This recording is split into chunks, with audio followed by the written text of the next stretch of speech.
Well, hello, football fans, and just like that, we are already halfway done through the UFL season number 2.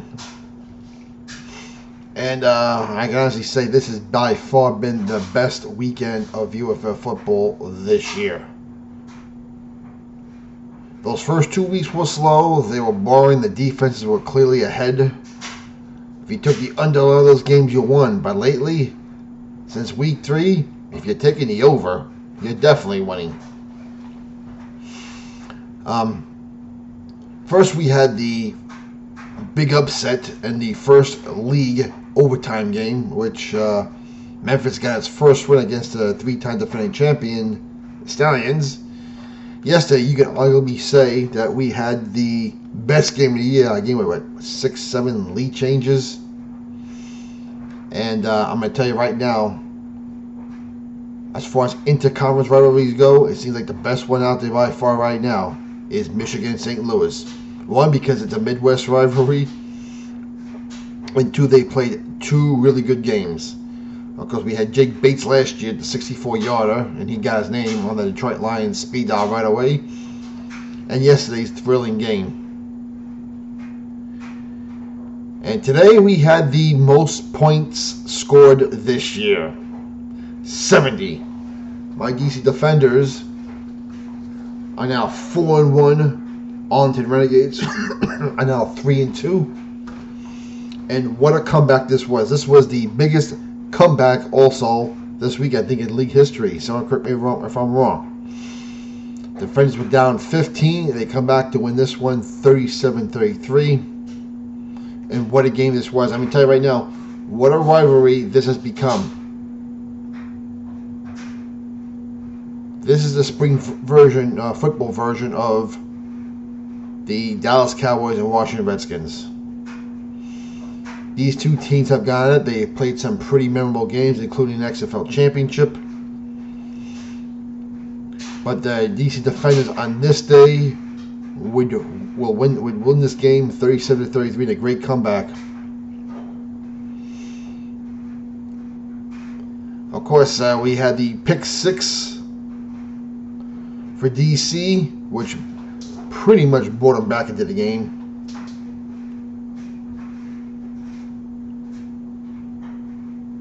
And for a while, it looked like the Arlington Renegades were about to solve the Greg/Blake Williams defense. They seem to play pretty well against these defenses. But this is an offensive game. 389 yards to 356 in favor of DC. Less than 40. Passing yards, DC had the advantage. Rushing yards, Arlington had the slight advantage. Penalties, 8-4. DC had more first downs, 26-17. Time of possession was almost dead even at 30. Both teams had 2 turnovers. One which is the pick 6.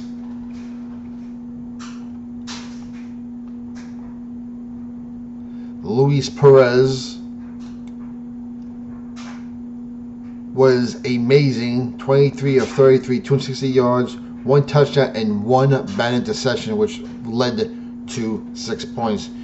Jordan Tiamu, 23 of 46, 208 yards, 3 touchdowns, and a pick.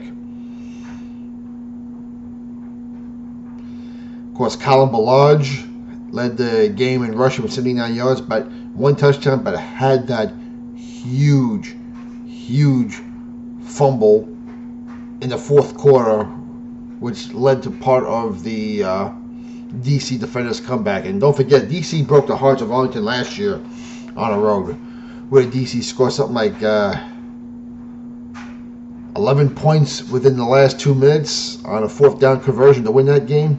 Like I said, these two teams have played some pretty memorable games. And right now, all the good rivalries seem to be in that XFL conference. The DC Arlington rivalry is good. The Arlington St. Louis rivalry is good. And the DC St. Louis is pretty good.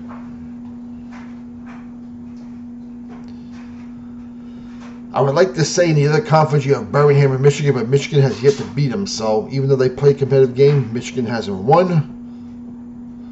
But The best inter-conference, as I said, is Michigan and St. Louis right now, because the two games they've played have been pretty good and pretty memorable, especially yesterday's game.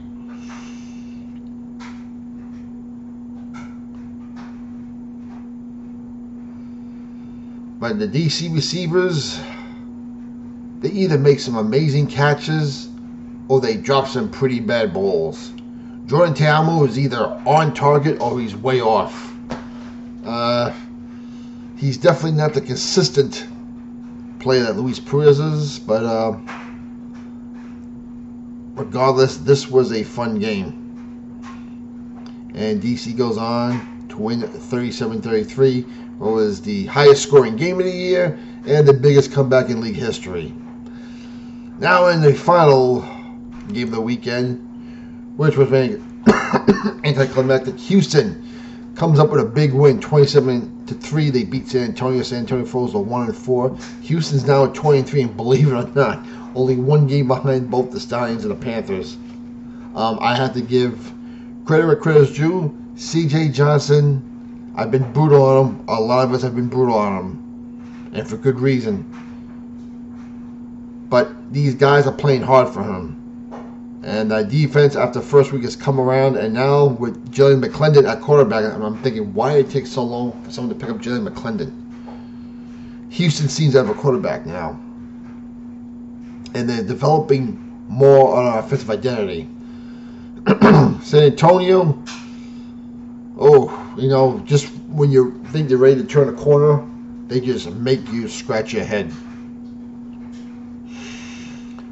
But Houston definitely had his best offensive performance. They 273 yards total offense to 118 for San Antonio. They dominated both the passing and running game. San Antonio had 6 more penalties. Houston had triple the amount of first downs. 15 more minutes and time of possession. There isn't really much to talk about in this game, other than Houston gave his team a good old-fashioned ass whipping.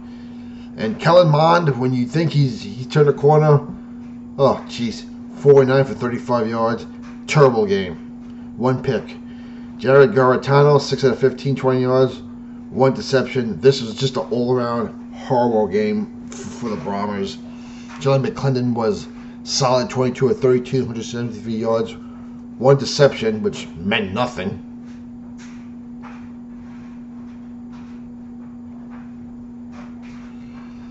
But he passed around the ball real well, and kudos to the Browns fans. They came out today. There was a home opener. Week 5 is your home opener because of the way the schedule is. They have to improve the scheduling next year. San Antonio should not be hosting their home opener on Week 5. But over 14,400 people came to the Alamo Dome. The best attendance outside of St. Louis this year. And I'll say it, St. Louis may have the biggest diehard team fan base, but I think San Antonio may have the best overall UFL fans. I'm just going by observation. You have your opinion. You let me know. But I'm through talking about this game. This game, compared to the other 3 games, was anticlimactic. I said the great thing about the Roughnecks is C.J. Johnson seems to be turning his team around. And good for him. As for the Bombers, Wade Phillips is here. Wade Phillips is gone. Wade Phillips is coming back. Wade Phillips steps away. And both the Roughnecks wins have come against the teams who have had coaching problems. Wade Phillips, Ken Wisenhunt. And if I see right, I think week 6 you'll have Memphis and Houston. At Houston this time. At the at TDECU Stadium. That's going to be a Saturday game at noon. The only game that day on Saturday. The Friday night Fox game, arguably the best game of the week. Arlington versus St. Louis. This is going to be a big game. Arlington's already won the first game over in Arlington. This is at the Battle Dome. This is a bigger game for St. Louis because right now Arlington owns the tiebreaker over the Battlehawks. And the team that wins this game may either be tied for first or be in the second spot against the DC Defenders, who the DC Defenders will be at Ford Field, which should be a good game also. That'll be a Sunday noon game. Defenders and the Panthers. You can make the case that could be the game of the week. Either way, I think Memphis and Houston is going to be good. And the one wild card game this week will be the late Sunday game, San Antonio and Birmingham. That'll be at Protector Stadium. San Antonio, you know, when you're ready to, they're back on the road. They're back on the road already. But when you want to say the Browns are coming back, they disappoint you. And the Stallions, Skip Holt says it's going to be a better team this year. Right now, it's proven not to be. Their running game isn't there. The defense is there, but their offense is not nearly as good as it was the last previous years. But that is your Week 6 schedule for May 2nd, 3rd, and 4th. Now we'll go down quickly to the rankings from 8 to 1. Number 8. Sorry, San Antonio, I got to put you back at number 8. You guys are just too erratic for me right now. Number 7, I'm going to put the Memphis Showboats. They had a big win over against a very good Birmingham team, a team I think they haven't beaten yet. So they're at number 7. Number 6. This is tough. This is tough this week.